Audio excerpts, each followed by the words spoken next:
Guys, welcome. My name is Sipo.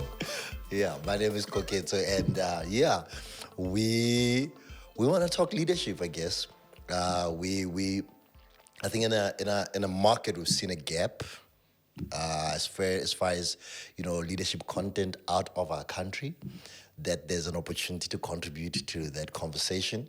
So we said, let's set up a podcast and share some of the conversations that we normally have between the two of us, as someone who is in corporate, someone who's in church. We deal with leadership a lot. So we want to just share this with leaders out there, and with the hope that they'll get empowered. Yeah. And I think not just leaders, because I think in conversations we have on a day-to-day basis, we realize that leadership is not something that's formal. It's not always in a corporate setup. Yeah, It's in yeah, families. yeah, It's in friendships. yeah, We yeah. see it in social media, and we'll Yep. talk more about that. But it's the idea that everybody should and can be a leader. Yeah. And whether that's true or not is Yeah. part of what we Yeah. will discuss in Yeah. today and in episodes to come. Yeah. And I think when you say it's in social media, maybe you can just jump into that, because a lot of definitions of leadership includes this word influence, Yeah. right?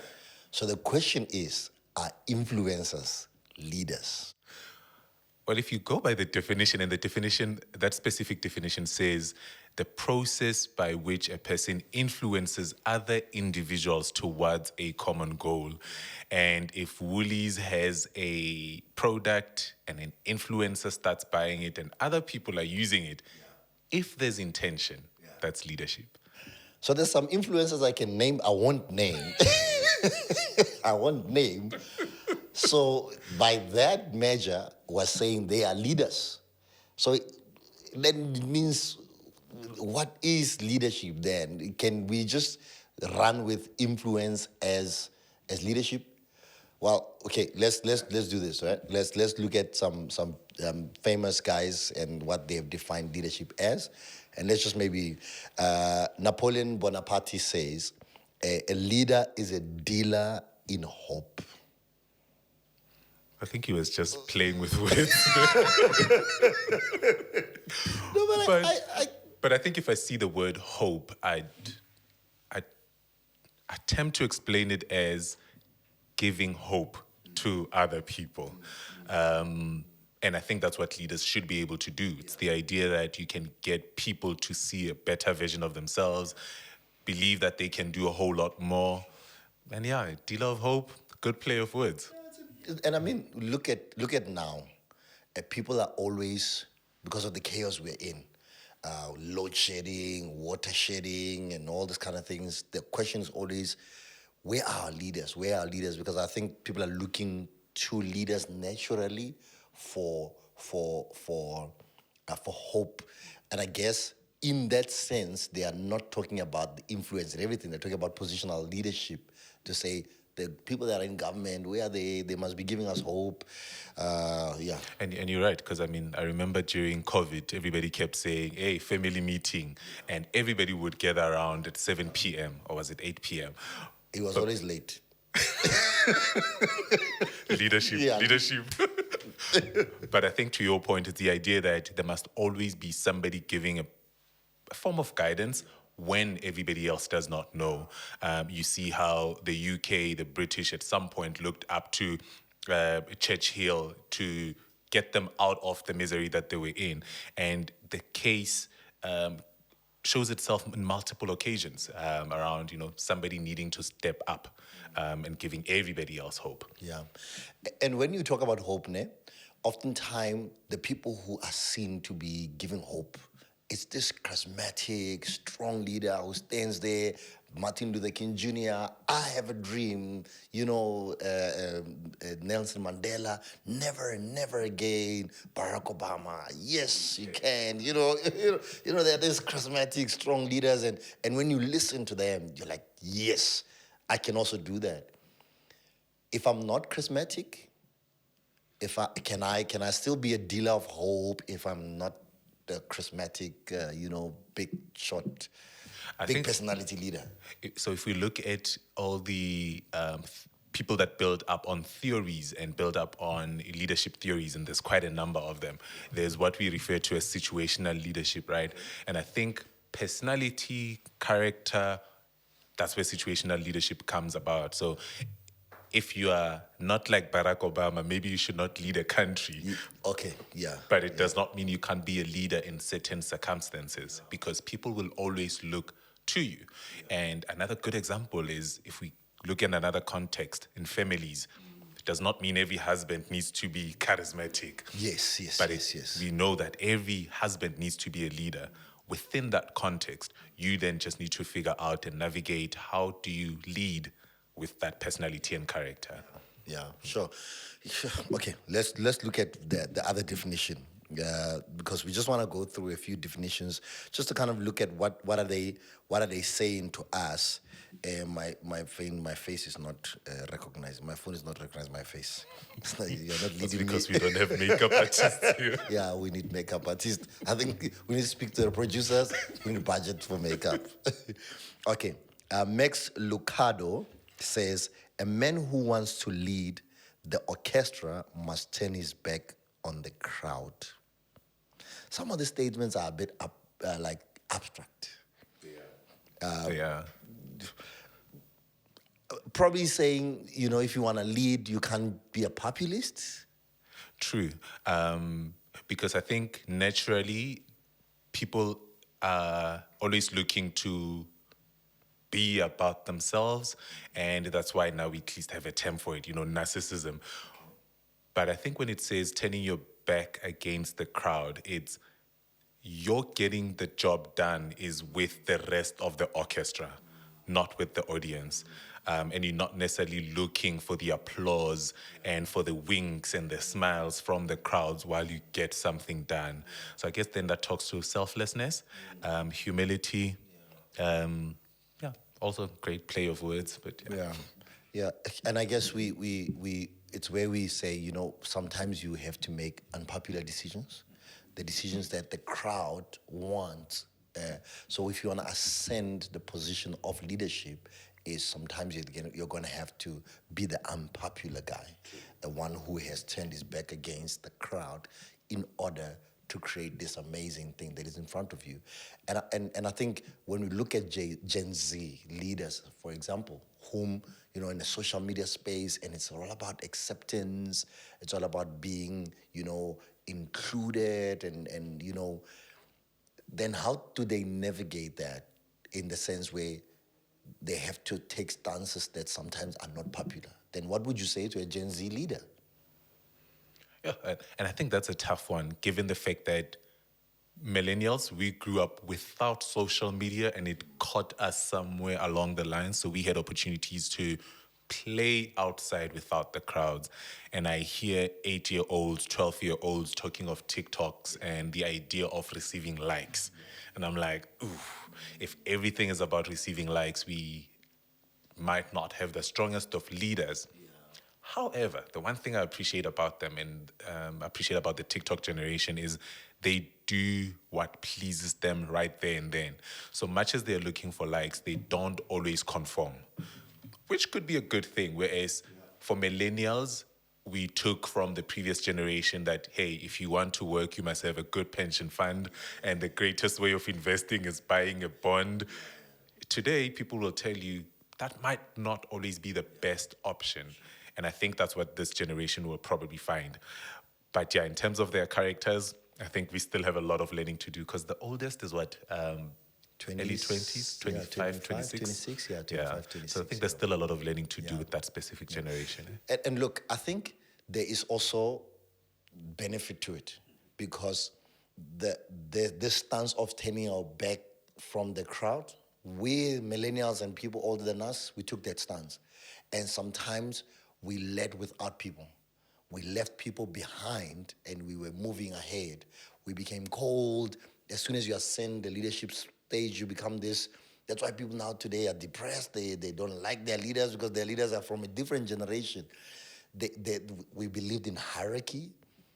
This new generation does not. They believe in flat structures. And you find that people are more fulfilled. I'm not sure if they are getting better results. Maybe we'll talk about that. Yeah. But they are more fulfilled following a leader who is more accessible, who has not turned their back. So in that sense, you will see how Gen Z leaders will be great leaders in terms of being inclusive, inviting people in, and it's a nice environment. Is it a productive environment? That we yet to find. That we have to find out. We will see. We'll see. The other definition, I think we have two more, and then we just get into that. Leo Tzu is the guy who wrote The Art of War. Eh? Yes. Yeah, It's yeah, a great yeah. book, by the way. Yes. It says, a leader is best when people barely know he exists. When his work is done, his aim fulfilled, they say, we did that ourselves. Well, I think similarly to the orchestra leader, Yeah. this also talks about being selfless and making your followers seem great and imparting knowledge, imparting wisdom, but without necessarily seeking the glory, which is brilliant. I'm just conflicted by the leader not being seen, and I'm assuming that within context that means not being seen by the crowds but being seen by those that he leads, because of course you can't lead in absentia. But I think it also then talks to selflessness. Yeah, humility, the not taking the credit, because sometimes you'd find leaders who overpower people, who are overpowering, towering over people, and just people then feel not appreciated. They feel, I think as a leader, well, this is my stance on it. People must feel like they are living out their own callings, not just simply serving you. True. You are not the central figure they've come to serve, but you as a leader have created an environment where they flourish and you reach the goal. And after that, themselves, they feel like we did this, not we did this for him or for her, which is quite a newish leadership model, because for a long time leaders have been quite, well, at least in my space where I operate, there's the, You must know who the head is. you must know who the head is. Bishop. Yeah, you must know who the bishop is. You must know who the man of God is. I'm the man of God here, and everyone must just rally around you. And probably that's why millennials probably left church, a lot of them. And Gen Z don't want to go to church as well. I mean, if you go to church, I don't know, you might write there why. But there are those that say, my leader was just not accessible. And maybe you in the corporate space, are we seeing a cry from people to say, we just need a CEO who's just more accessible, who is more available, who's here with us? Again, it depends on context. I think CEOs somewhat play a presidential role. Yeah. I would not need them to necessarily be accessible. Okay. However, if depending on the hierarchy, those that are in the middle need to know how to be the bridge between the CEO and the employees. So I think we hear a lot in corporate people saying, I did not leave the company, I left my manager. Because you're not leaving the CEO, right? You don't interact with the CEO quite often, but it's the people that you interact with quite a lot. And I know the great leaders, to your point, are those that teach you characteristics, not technical issues. Technical work you can learn from anywhere, but it's those that teach you character. It's those that protect you. It's those that enable you, such that 3 jobs later, you'll say, I once had this boss in 2010, and I'll never forget what they made me feel like and what they taught me. And still today, I'm applying what we were able to learn. But of course, that is still very rare. And that's why we're seeing a lot of people being depressed in the workplace. Why are you laughing? Because I missed the half of the conversation as you were talking when the coffee walked in. I didn't hear half of the stuff you said. I saw the coffee and I was like, I'm influenced. These are the kind of managers you don't need. There's a new leader in the room. It's coffee. If we can just take off the sleeve and then just Yeah. Yeah, So that, no free marketing. yeah, no free marketing. Okay. Ish. Even the thing. Okay, so Actually, I think the sleeve is actually better. the sleeve. Oh yeah, you see the guys You've are, got are making a innovative plan. people in Yeah, here. yeah. They're making, so the cup has a sleeve that has a shop name. So we thought if you take that out, it will be fine. But there you go. This guy made a plan. Now they just do it upside down, and it has covered it. I hope it's the right coffee because yeah. Anyway, you wanted cappuccino. I wanted a dirty chai. No latte. Oh, you are a latte. I'm a dirty chai. All right. Anyway, um, so whatever you said, I'm sure the audience.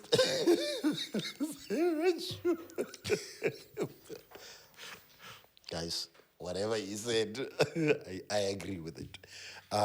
Here's another one. Leadership is the ability to exude confidence and attract followers. And I think this one is just, it's just, it is it limited to charismatic and yeah. I feel like this one is limited to charismatic leaders. I think it also plays to the typical definition. But also, if you look at country leaders, global organization leaders, they fit that Yeah, mold, yeah, right?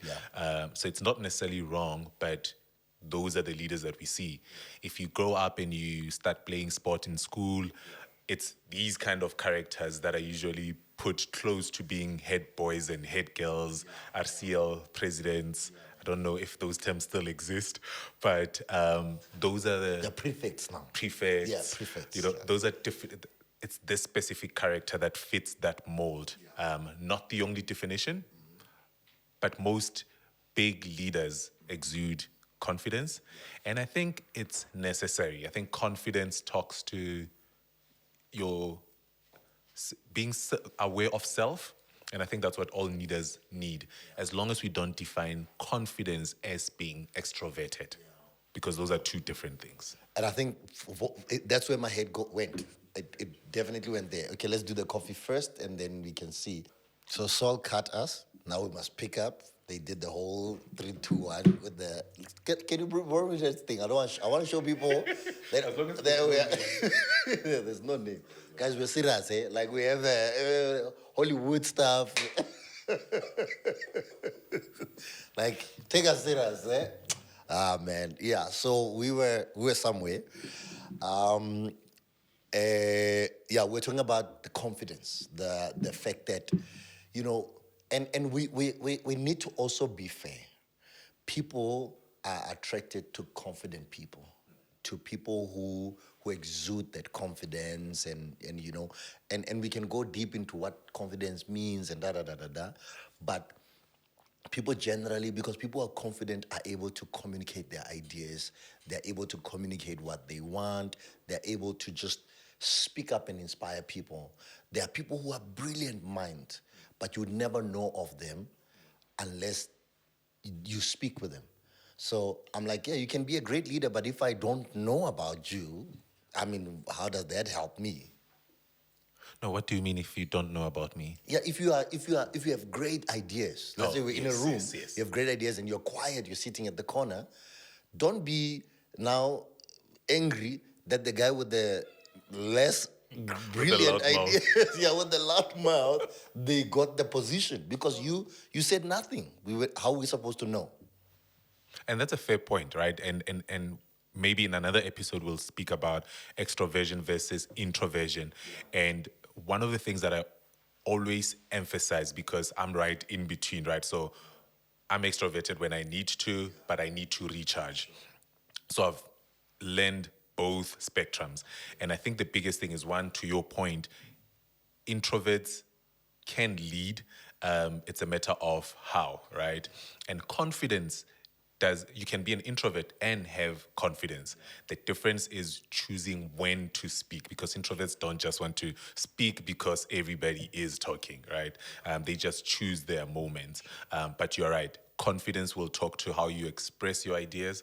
Confidence will talk to not being scared to speak your mind. The method in which you speak is what would define extroversion versus introversion. The other thing that I'm just thinking about now is that sometimes the extroversion, speaking, can actually disqualify you from being a leader because people might find you to be a bit overbearing and you might expose that you don't know much. True. Because, sometimes people, I'm like, I'm a talker. They expose, because sometimes we don't think before we speak. We think as we speak. And then you communicate ideas that are not cooked. You communicate ideas that are not well constructed. Then people are like, what was he saying? They're like, We heard him speak. yeah, yeah, this week. And then you go home, you're like, shucks, Should man. not have said it I that should way. not have said it that way. I should have, I should have. So I think even for the extroverted leader, it would be, sometimes it's okay just to take a few seconds, just to think through what you want to communicate. And as a leader who is extroverted, be self-aware and allow others to speak, invite the introverted guys into the conversation. And I think in essence, that's what leadership is about, right? So it's about enabling other people. So if you doing all the talking, first of all, that's not leadership. That's just extroversion and you talking a lot. Are you saying I'm not a leader? No, I did not say that. No. If we're taking shots Listen, at each other, listen. we must just Listen, I would not do that. Maybe in another platform. not here. Or you would do it, just not here. Not on camera, at least. But I think what I'm highlighting is extroversion is not leadership.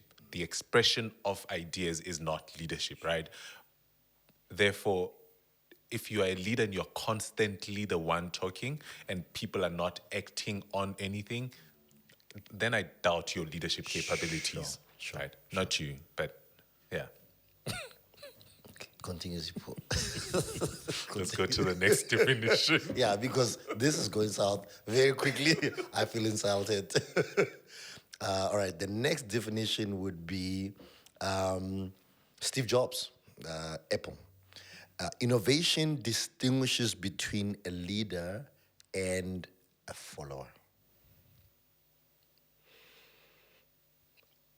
I hear where he's coming from, given how innovative he was. And by the way, I think one of the most Minds brilliant of our minds. generation, No, yeah. certainly. He's brilliant. I get where he's coming from. The problem that I have with that definition is that it insinuates that a leader must be innovative. And I think the one can exist without the other. I think of it this way. The leader is not always the brightest spark in the room. They're good at influencing. They're good at setting direction. And I believe Barack Obama, brilliant of a speaker as he is, what he would want to do is in the White House, you'd want to have people that are smarter than you, people that are more technical than you. And that's why you've got people that do the extra writing of speeches and all of those elements, because you're not necessarily the most brilliant, but you surround yourself with people that are brilliant. So to merge innovation and leadership, I think the two can coexist, but I think they're not mutually exclusive. So one can exist without the other. And I guess I don't know if I am comfortable with understanding. In fact, I disagree outright, right? With the idea that you can be a leader and not be a solution provider. No. It says innovation. No. I'm coming there. Oh, I'm coming there. Yeah. So, no, I'm coming there. So I think you can't be a leader and not be a one who provides solution. And I think solution thinking requires some level of innovation.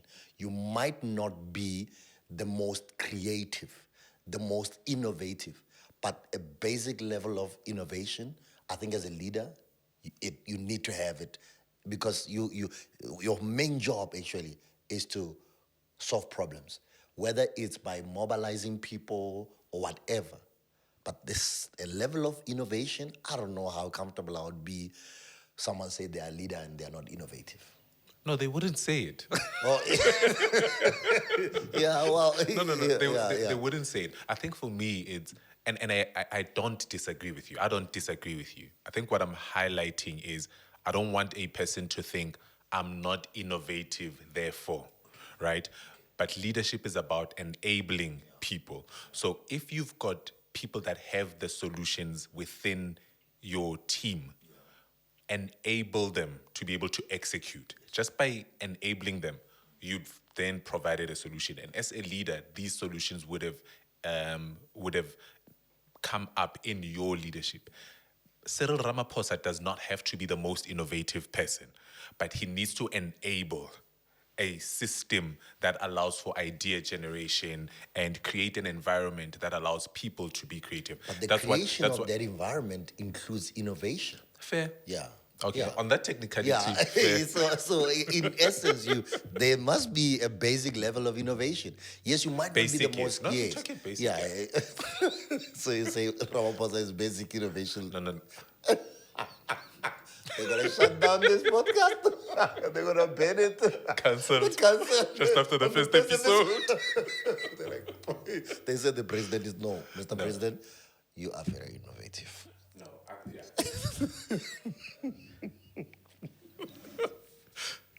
No. Okay. last one. Peter, Peter says leadership is defined by results, not attributes. What?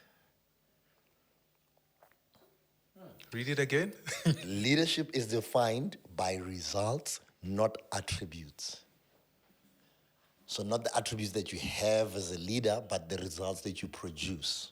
You know what's the first example that came to mind is imagine in a relationship, men and women, and they say you're a nice guy, but there's no food in the house. Yeah, you're very gentle, very Gentle, kind. kind. But where's the bag? Listen, we must eat. Where is the? We're not gonna eat your kindness.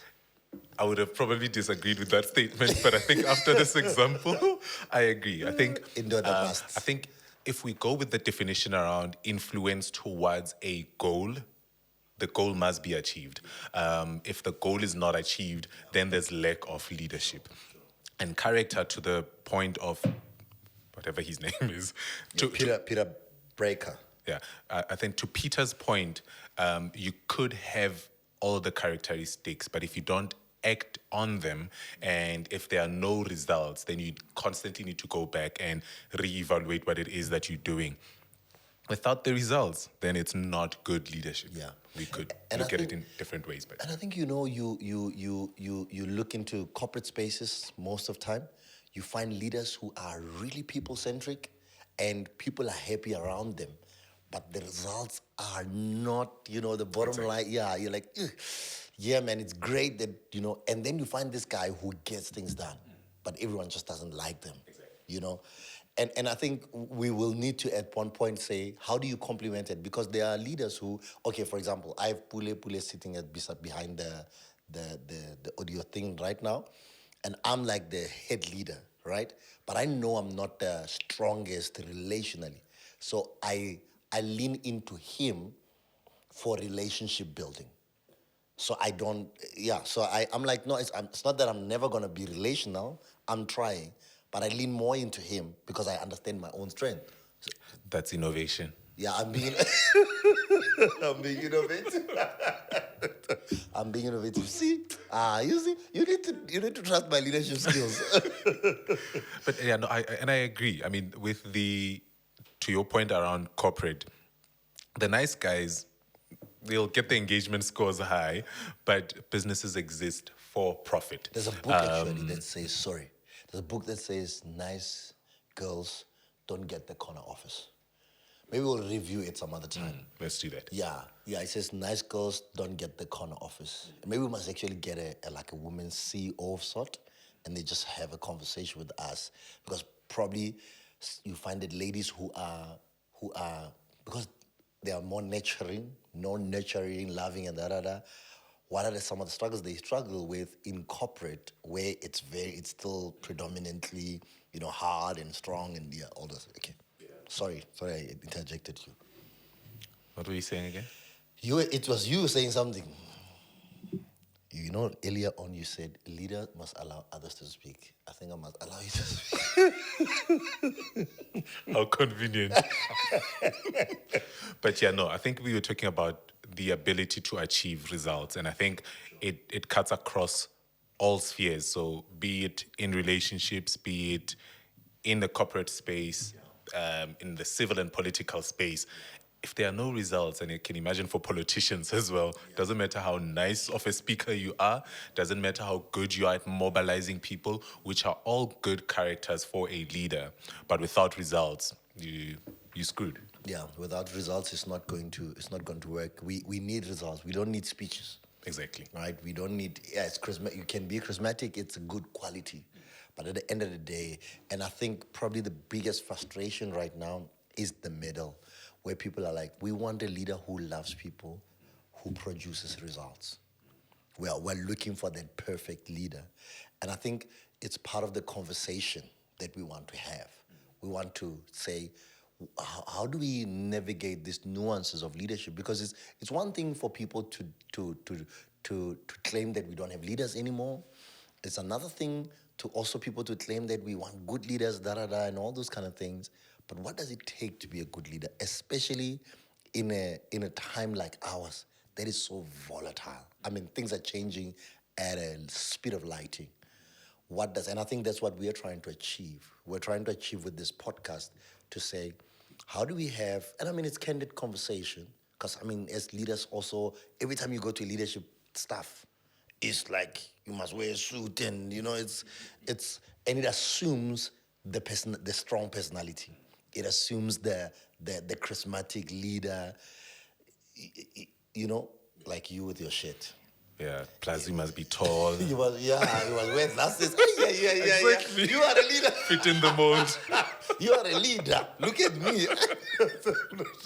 Came here to play. I came here to.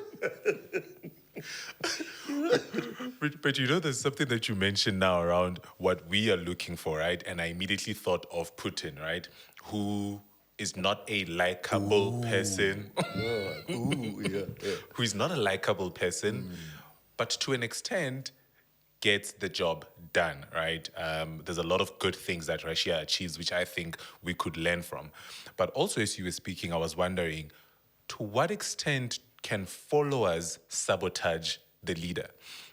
And potentially, and the reason why I'm thinking of this is that I think there's a lot of people in our country, for example, who would make great leaders, but they want nothing to do with political leadership. Because, hey, go to KZN, people are killing each other. You come this side, there's just so many dynamics that are at play. And I'm wondering, to what extent can followers sabotage leadership? And do we then need a leader to get us out of that mentality? Yeah, I think that's where the influence comes. You know, it's look at. I think situational leadership. I have a 3-year-old daughter, 3.5, and while she's strong-willed and everything, right now I need to be the one who's setting boundaries. I need to be.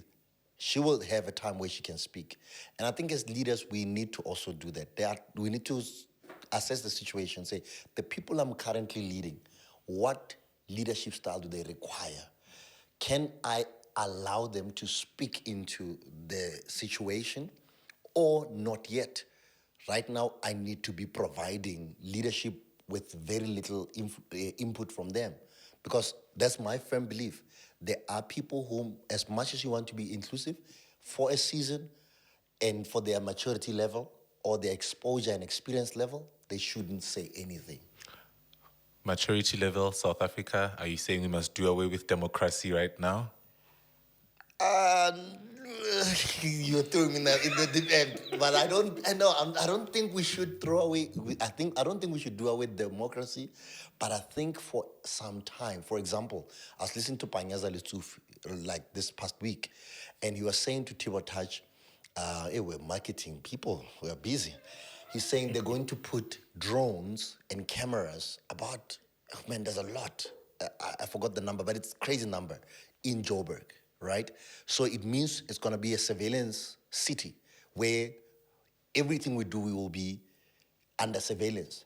People might feel like that is sabotaging our privacy or invading our privacy. Now we feel like we are watched. But with the level of crime we have right now, that becomes a necessary step to take. It limits our rights. I don't know in what way, but for the greater good, I think it is necessary. So there are times where limitations needs to be imposed for the greater good, especially where chaos is the norm. We just need to kind of like put the brakes on things and just strike back and say, guys, things are not normal. We can't act as if they are. And I mean, we see this. The reason why I'm asking you that question is we saw this with the rise of Singapore. Once they got their independence, they did away with democracy and said, for the next 10 years, for the next 15 years, this is the plan. And you look at where they are and what they've achieved, it's quite a lot. Yeah. And to your point, there might be people who may have been offended by taking away the right to choose who their leader is, but for the greater good, they've turned out well. Yeah, and I think, Sipo, what we're going to do, and I mean, we're talking about these things in general because this is the first segment, and you might be sitting there and say, no, but that's not what happened. We are still going to come to that. So we're going to have case studies where we're like, okay, let's look at Singapore, let's look at Dubai, let's look at Rwanda. You know, where people are saying, no, there's no rights. But on the other hand, we see that they're doing well. Growth, you know, GDP is going up. GDP, you know, so we need to do those case studies and ask ourselves, is there a point where, you know, a seemingly autocratic leadership is required for a time in order to reset things?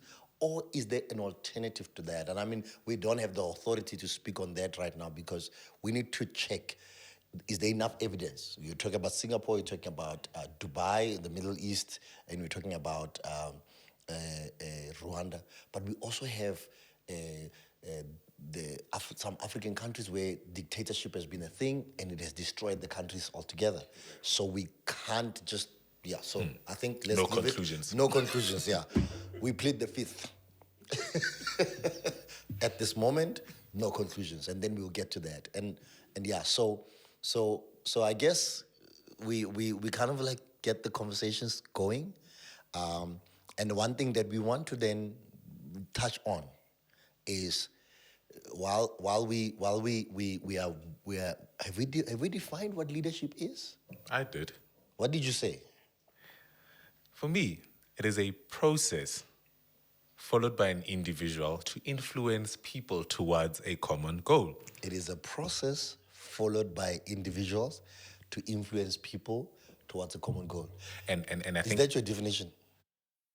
it's a culmination of Okay. No, not my definition, but I think having read multiple definitions, I found it to be simple and encompassing of various elements. And I think whereas the many definitions that we read today, they're very much situational.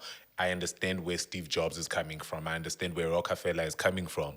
But the basic idea around one person influencing people towards a common goal defines for me what leadership is. And I might as well maybe add good influence, because I think I've had this debate before around, do we consider a person like Hitler a leader? and I think the difference with a Hitler is that I would not consider that influence more than it is coercion. I feel people are coerced. In that instance, people were coerced versus influence, you post and people go by, right? That's good It's leadership. persuasive. Exactly. Yeah, you're not forcing people. Exactly. And I think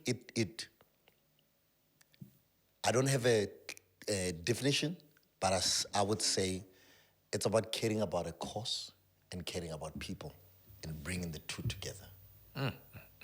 Jojo. Ay. You practice that one. No,